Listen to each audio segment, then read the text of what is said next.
Well, the first step for Wisconsin's recalls of state senators is tomorrow. Primary elections will be held to determine the Democratic challengers for the Republican incumbents.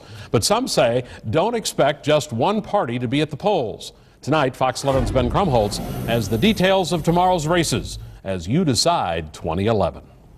The polls will be open on Tuesday for Democratic primary elections, not the general recall elections. And not everyone will be hitting the polls. In our area, elections are only being held for these 3 Senate districts. In District 2, Republican Rob Coles of Alloway is the state senator up for recall. The Democratic primary election to face Coles puts former De Pere Mayor Nancy Nussbaum against Republican-backed protest candidate Otto Junkerman. Voters in District 14 will also be heading to the polls as Republican Luther Olson faces recall.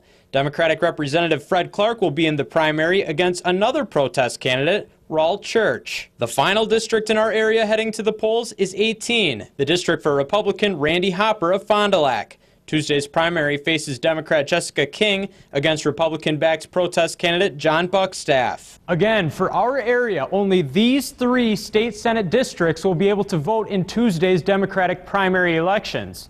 Even though it is a Democratic primary, both parties say they expect their members to be at the polls. And this is frankly a primary that should never have been. Democrats remain upset at Republicans for pushing GOP members as Democratic candidates to force Tuesday's primary elections.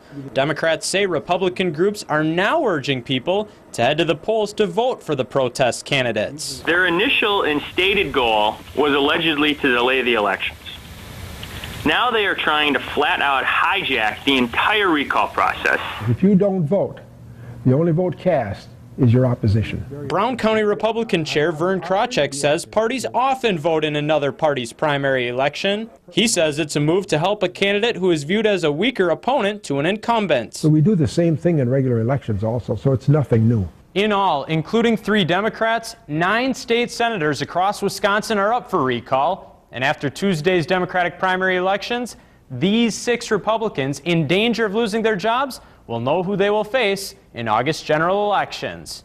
Ben Krumholtz, Fox 11 News. Wisconsin now has uniform voting time, so the polls will be open at 7 and will close at 8 o'clock tomorrow night. But keep in mind, this is also just the first round of voting. There'll be some more next week and a couple in August. For more information about all these Senate recalls, you can go to our website, fox11online.com, click on the On Politics tab on the right-hand side of the page, and then click on the banner at the top. You'll see which districts are having the recalls. You'll find out more about the candidates. And, of course, we'll have results for you tomorrow night right here and also online.